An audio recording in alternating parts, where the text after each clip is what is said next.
ఇంతకుముందు ఓషన్ చూసినాము. ఇప్పుడు వచ్చేసి కాంటినెంట్ ఓషన్ కన్వర్జెన్స్ చూద్దాం. నెక్స్ట్ వచ్చేసి కాంటినెంట్ చూద్దాం. ఓషన్లో ఏం పోయింది, ఐలాండ్ ఆర్క్స్ ఫామ్ అయినవి, వోల్కనిక్ ఐలాండ్ ఆర్క్స్. అది కూడా ఓషన్ కాంటినెంట్ అప్పుడు ఏమవుతుంది అంటే దీన్ని ఇంకొక పేరు ఏంటంటే కార్డైల్, CUDILLE,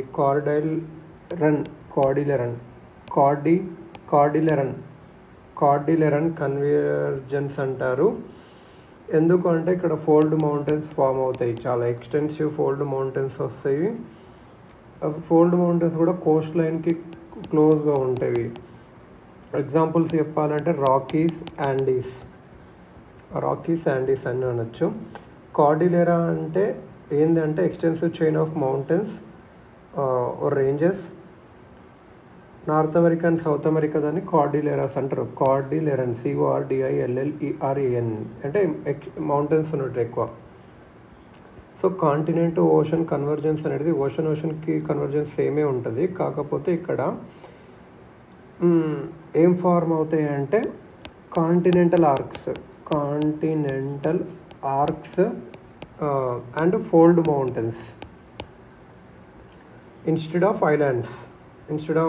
వోల్కనిక్ ఐలాండ్స్. అంతే. ఇప్పుడు ఓషన్ కాంటినెంట్స్ కొలైడ్ అయినప్పుడు, కన్వర్జ్ అయినప్పుడు ఓషన్ ప్లేట్ అనేది డెన్సర్ ఉంటుంది, మనం చదువుకున్నాం. ఈ ఓషన్ ప్లేట్ అనేది సబ్డక్ట్ అవుతుంది కాంటినెంట్ ప్లేట్ కింద. కాంటినెంట్ అనేది లెస్ డెన్స్ ఉంటుంది. ఇక్కడ ఒక ట్రెంచ్ ఫామ్ అవుతుంది, బౌండరీ. ఈ ట్రెంచెస్ ఇక్కడ ఫామ్ అయినవి అంత డీప్ ఉండదు. ఇక్కడ trenches not as deep as ocean. ఎందుకంటే అది ఈజీగా వెళ్తుంది. ఓషన్ అది అక్కడ వీక్ ఉంటుంది, అది లైట్ ఉంటుంది ఆస్ట్రోస్ఫియర్ అక్కడ ఓషన్ కాబట్టి. ఇంకా ఓషన్ ఫ్లోర్ క్రస్ట్ అనేది అదంతా సెడిమెంట్స్ ఉంటాయి, మనకు అందరికీ తెలుసు. అది సాఫ్ట్వేర్ ఆస్ట్రోస్ఫియర్కి వెళ్ళినప్పుడు ఏమవుతుంది, కాంటినెంటల్ సైడ్ ఉన్న రాక్స్ సబ్డక్షన్ జోన్లో మెటమోర్ఫోజ్ అవుతాయి. ఇక్కడ కొన్ని రాక్స్ ఉంటాయి కదా, ఇక్కడ ఉన్న continental side rocks on continental side in subduction zone. ఇక్కడ సబ్డక్షన్ జోన్ ఫామ్ అవుతుంది. ఇక్కడ ఉన్న రాక్స్ మెటమోర్ఫోజ్డ్ అవుతాయి ప్రెషర్ టెంపరేచర్ ఎక్కువ ఉండడం వల్ల. మెటమోర్ఫిజం అంటే ఏం లేదు, దాని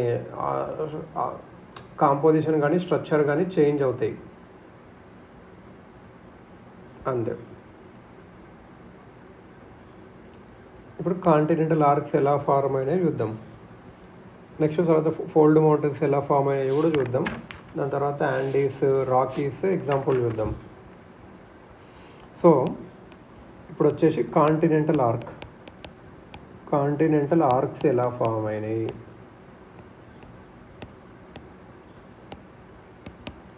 కాంటినెంటల్ ఆర్క్స్ ఎలా ఫామ్ అంటే ఒక డెప్త్, ఈ ప్లేట్ సబ్డక్షన్ అయినది కదా, ఒక డెప్త్ పోయినాక మెల్ట్ అవుతుంది, మాగ్మా ఫామ్ అవుతుంది. మాగ్మా అంటే ఇంతకుముందు నేర్చుకున్నాము, metamorphosed sediments and melted part of subducting plate.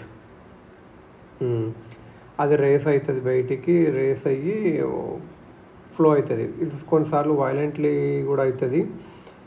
ఇలా కంటిన్యూస్గా పైకి వచ్చినప్పుడు వోల్కనిక్ ఎరప్షన్స్ అప్పుడు పైన కాంటినెంటల్ ఎలాంగ్ ద మార్జిన్ అప్పుడు అలా కంటిన్యూస్గా వోల్కనిక్ ఎరప్షన్స్ వచ్చినప్పుడు chain of volcanic mountains form అవుతుంది. దాన్ని కాంటినెంటల్ ఆర్క్ అంటాము. ఎగ్జాంపుల్ వచ్చేసి cascade range parallel to రాకీస్.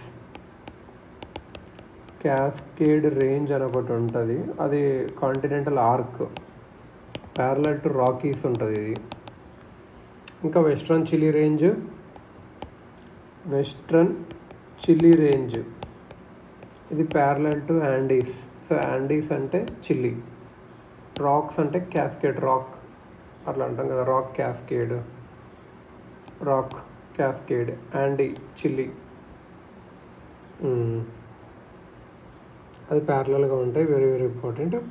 Arc అంటే ఏం లేదు, narrow chain of volcanic islands or mountains. ఒక చైన్ ఆర్క్ అంటే ఇట్లా ఏదో చైన్ ఉండడం వల్ల అది ఐలాండ్స్ అని ఉండొచ్చు, లేకపోతే ఇంకేదైనా ఉండొచ్చు, మౌంటైన్స్ అని ఉండొచ్చు. ఐలాండ్ ఆర్క్ అంటే ఏంది, వోల్కనిక్ ఐలాండ్స్ ఉంటే ఐలాండ్ ఆర్క్ అంటాం. కాంటినెంటల్ ఆర్క్ అంటే ఏంది, volcanic mountains on continents. Volcanic mountains on continents పైన ఉంటే continental arc, cascade range. Island arc అంటే వోల్కనిక్ ఐలాండ్స్ కలిపి, కాంటినెంటల్ ఆర్క్ అంటే వోల్కనిక్ మౌంటైన్స్ ఆన్ కాంటినెంట్స్. ఇంకొకటి ఏంటంటే ఇక్కడ అక్రిషనరీ ఎడ్జ్.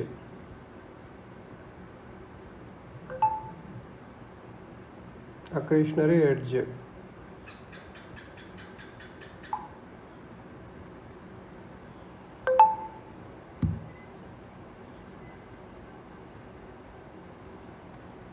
accretionary edge.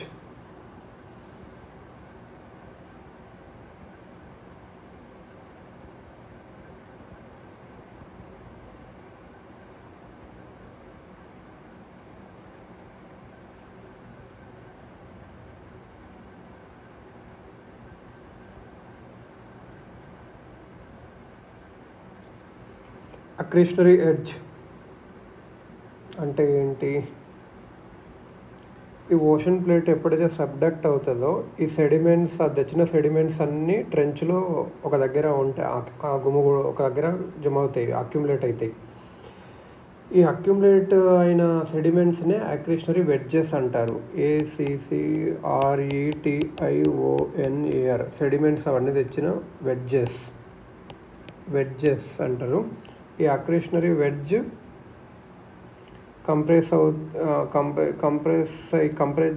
దీన్ని కంప్రెస్ చేస్తారు కాంటినెంటల్ మార్జిన్లోకి. కంప్రెస్ చేసినాక క్రస్టల్ షార్టనింగ్ జరుగుతుంది.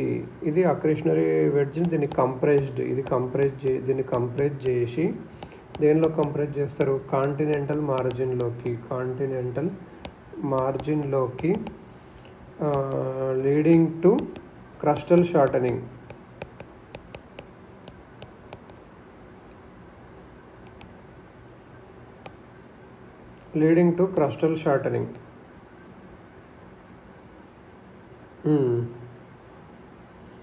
సో ఒకటి గుర్తుపెట్టుకోవాలి, కన్వర్జెన్స్లో ఏమవుతుంది అంటే క్రస్టల్ అనేది షార్టనింగ్ అవుతుంది. రెండు కలుస్తున్నాయి కదా, ఇక్కడ కలుస్తుంటే క్రస్టల్ షార్టనింగ్. డైవర్జెన్స్లో crustal widening.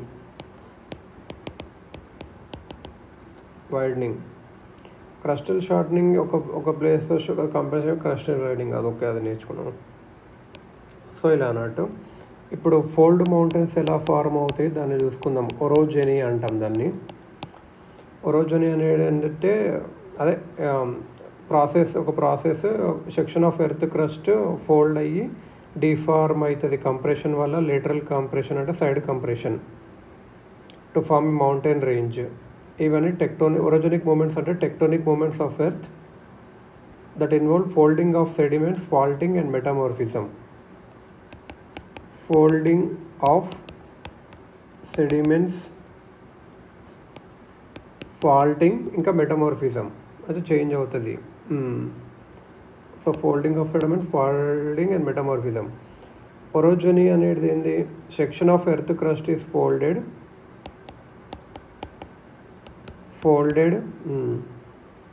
and deformed by lateral erosion.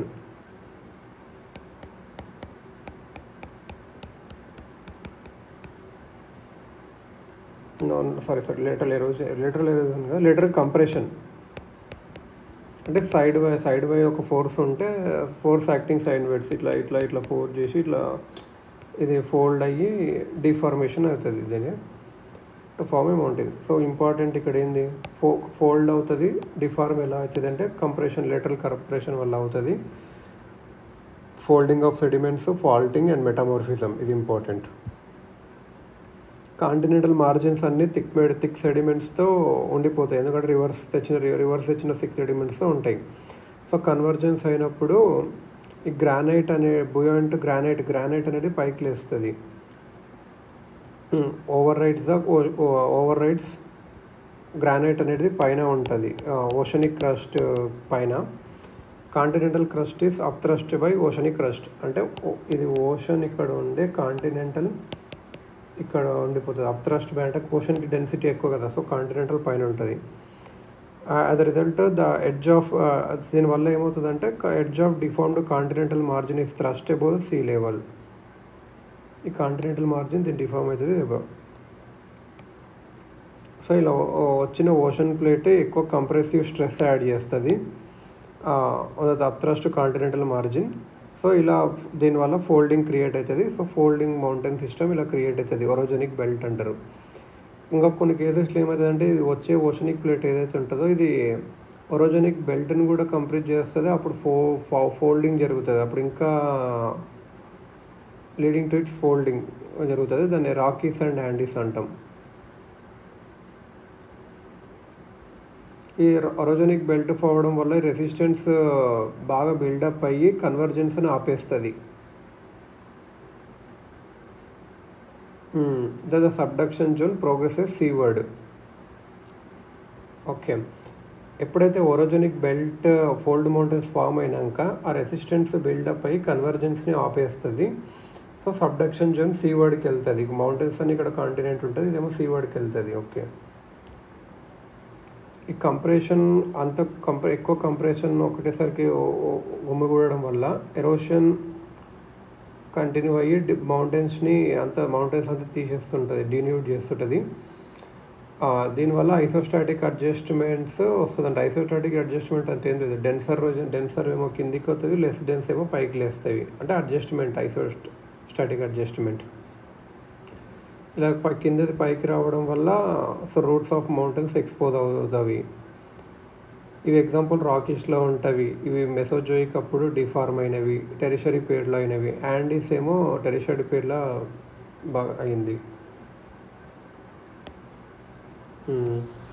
So ఇలా ఒక ఓషన్ కాంటినెంట్ కన్వర్జెన్స్ చూసినప్పుడు ఇది ఓషనిక్, ఇక్కడ ఓషన్ ఉంటే ఇది సబ్డక్షన్ జోన్, అప్పర్ మ్యాంటెల్, ఆస్థెనోస్పియర్,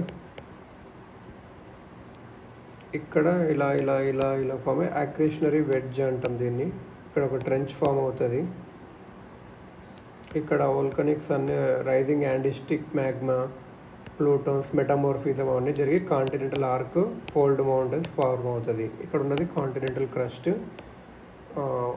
సో ఇలా వినాక ఈ ఫోల్డ్ మౌంటైన్స్ అన్నీ కలిపి ఒక ఫోల్డ్ అండ్ థ్రస్ట్ బెల్ట్ కూడా క్రియేట్ అవుతుంది. ఓకే, సో ఇప్పుడు వచ్చి 2 ఎగ్జాంపుల్ చూద్దాం. Formation of Andes, formation of Rockies. మనకందరికీ తెలుసు యాండీస్ ఎలా క్రియేట్ అయినాయి అంటే very very important.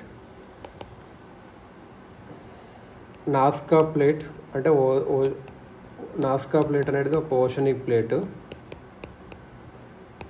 And South American plate continental plate ఇదేమో. ఇవన్నీ 2 కలిసి ఫార్మ్ అయినాయి అన్నట్టు కన్వర్జెన్స్ వల్ల. Peru Chile trench is formed due to subduction of Nazca plate. Okay, Peru Chile trench అనేది పెరు చిలీ ట్రెంచ్. ఎలా Peru Chile trench Nazca plate అనేది subduction అయింది, అలా అనిపోయింది.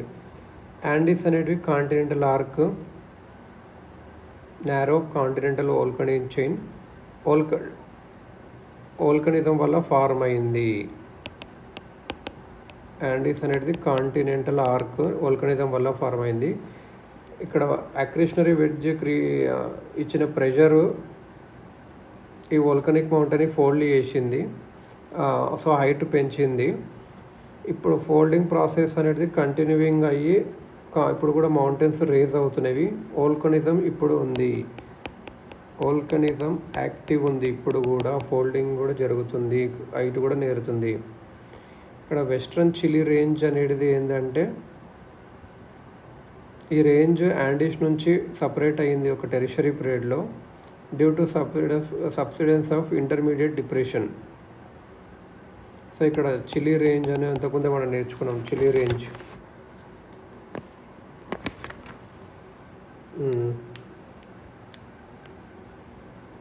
రేంజ్ అనేది యాండీస్కి ప్యారలల్గా ఉంటుంది, గుర్తుపెట్టుకోవాలి. Chile range parallel to యాండీస్.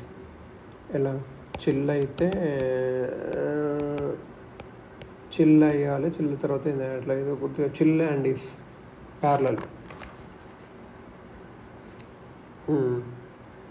Active volcano దాన్ని ఏదంటే ఇది అర్జెంటీనా చిలీ బార్డర్ దగ్గర ఉంది.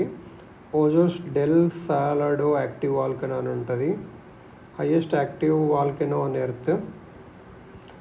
Olympus Mons on Mars is the highest volcano in solar system. OLYMPUS Olympus Mons ఇది వచ్చేసి మార్స్లో ఉంది. మార్స్ ఒలింపియస్ మార్స్ అనుకో, మార్స్లో ఉంది. సోలార్ సిస్టంలోనే హైయెస్ట్ వాల్కెనో ఇది. మరి ఎర్త్ మీద ఏది అంటే ఓజస్ డెల్ సలాడో. ఇది ఓజస్ డెల్ సలాడో. మన యాక్టివ్ వాల్కెనో అంటే డేంజరస్ కాబట్టి నేమ్ కూడా కొంచెం డేంజరస్ ఉంటుంది, అలా గుర్తుపెట్టుకోవచ్చు. యాండీస్లో ఉంది, హైయెస్ట్ ఇన్ ఎర్త్.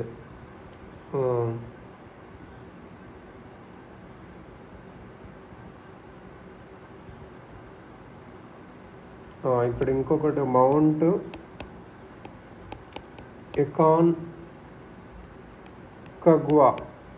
ఎకాన్కగ్వా అని ఉంటుంది, యాండీస్లో ఉంటుంది. Highest peak outside Himalayas, అంటే హిమాలయస్లోనే అన్నీ దొరుకుతాయి ఎక్కువ. ఇక్కడ highest peak outside Himalayas, very important ఇది. అవుట్ సైడ్ హిమాలయస్ ఇది ఎక్స్టింక్ట్ వోల్కెనో. సో దీన్ని ఏం గుర్తుపెట్టుకోవాలంటే అమెరికాలో అటు సైడ్ ఉంటుంది, అర్జెంటీనాలో ఉంటుంది. అమెరికా కాబట్టి ఏతో స్టార్ట్ అవుతుంది. ఎకాన్కగ్వా. ఐకాన్ లాగా అట్లా. ఐకాన్ అంటే మా హిమాలయస్ ఐకాన్, హిమాలయస్ అంటే అది కూడా ఐకాన్, అలా ఉంటాయి కాబట్టి ఐకాన్ కగ్వా అలా గుర్తుపెట్టుకోవాలి. ఐకాన్ గుర్తుపెట్టుకుంటే అది ఓకే. సో ఐకాన్ కగ్వా ఇది highest peak outside Himalayas. Western హెమిస్ఫియర్లో కూడా ఇదే హైయెస్ట్ పీక్. వెస్ట్రన్ హెమిస్ఫియర్లో ఇది ఎక్స్టింక్ట్ వాల్కెనో. నెక్స్ట్ వచ్చి రాకీస్ ఎలా ఫామ్ అయింది? యాండీస్ అంటే మనం సౌత్ అమెరికా అని గుర్తుపెట్టుకున్నాము. ఇప్పుడు రాకీస్ అంటే నార్త్ అమెరికా ప్లేట్, ఇంకా జువాన్ డి ఫూకా ప్లేట్. ఇది నేమ్ పెద్దగా ఉంటుంది.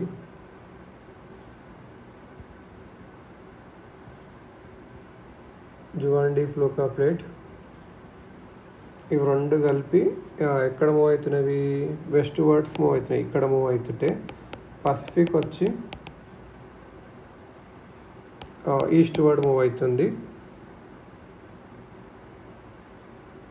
ఈ కన్వర్జెన్స్ వచ్చేసి మనం series of parallel mountain ranges వస్తుంది. Rockies, North American plate continental, Pacific plate ఏమో అది జువాన్ డి ఫూకా ప్లేట్ అనేది ఒక మైనర్ ప్లేట్, ఇది అక్కడ ఉంటుంది. రాకీస్ నార్త్ అమెరికాలో ఉంటాయి. జువాన్ డి ఫ్లూకా ప్లేట్ అనేది ఒక చిన్న ప్లేట్. ఇది ఈ కన్వర్జెన్స్ వల్ల ఫార్మ్ అవుతాయి at distance from the continental margin due. And దీనికి ఒక డిఫరెన్స్ ఇక్కడ ఏంటంటే ఇది రాకీస్ అనేటివి ఒక డిస్టెన్స్లో ఫామ్ అవుతాయి కాంటినెంటల్ మార్జిన్ నుంచి. ఎందుకంటే కొద్దిగా లెస్ అబ్డక్షన్. రాకీస్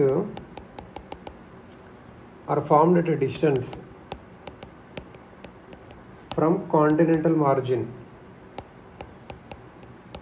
అంటే కొద్దిగా లోపడుకుంటాయి, కోస్ట్ మార్జిన్ దగ్గర ఉండదు కాంటినెంటల్ మార్జిన్. ఎందుకు అంటే లెస్ సబ్డక్షన్. సో గుర్తుపెట్టుకోవాల్సింది రాకీస్ అనేది లెస్ సబ్డక్షన్ అయింది, యాండీసే ఎక్కువ సబ్డక్షన్ అయింది. ట్రెంచింగ్ కూడా అంత తక్కువనే ఉంది.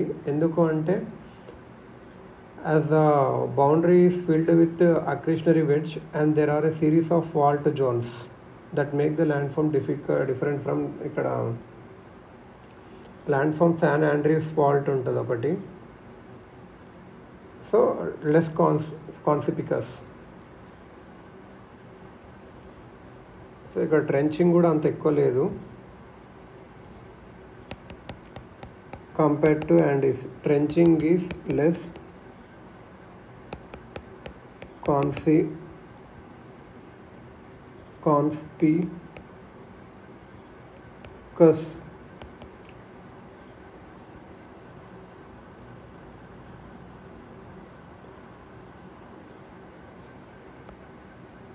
ట్రెంచింగ్ అనేది అంత ఎక్కువ లేదన్నట్టు. కాన్స్పికస్ అంటే not visible, less visible. Conspicuous అంటే విజిబుల్ అంత ఎక్కువ కనిపించదు. ఎందుకు అదంటే ఇక్కడ అక్రిషనరీ వెడ్జ్ అనేది ఎక్కువ ఉంది. ఇంకా సిరీస్ ఆఫ్ ఫాల్ట్ కూడా ఉంది, శాండ్ ఆండ్రూస్ ఫాల్ట్. సో ఒకటి గుర్తుపెట్టుకోవాల్సింది ఏంటంటే ఇక్కడ మనకందరికి తెలుసు ఇది నార్త్ అమెరికా, ఇది సౌత్ అమెరికా. నార్త్ అమెరికాలో రాకీస్ ఉన్నది. రాకీస్ దేనివల్ల ఫామ్ అయింది? నార్త్ అమెరికన్ ప్లేట్ పసిఫిక్ ప్లేట్తో అయింది. నార్త్ అమెరికన్ అండ్ జువాండిఫికా ప్లేట్ ఉంటుంది. ఇక్కడ శాండ్ ఆండ్రూస్ ఫాల్ట్ కూడా ఉంటుంది. ఈ సౌత్ అమెరికాలోనేమో యాండీస్. సౌత్ అమెరికా ఆఫ్రికాకు ఉంటుంది, ఆఫ్రికాకు ప్యారలల్ ఉంటుంది కాబట్టి అలా యాండీస్ అని అంటాము. యాండీస్ వచ్చేసి నాస్కా ప్లేట్తో అయింది. సో అలా అన్నట్టు. దీనికి మధ్యలో కెరీబియన్ ఉంటుంది, కోకోస్ ఉంటుంది, మిడిల్ అమెరికన్ ట్రెంచ్ ఉంటుంది, ఇక్కడ వచ్చేసి ప్యూరిటో రికో ట్రెంచ్ ఇది అన్నట్టు.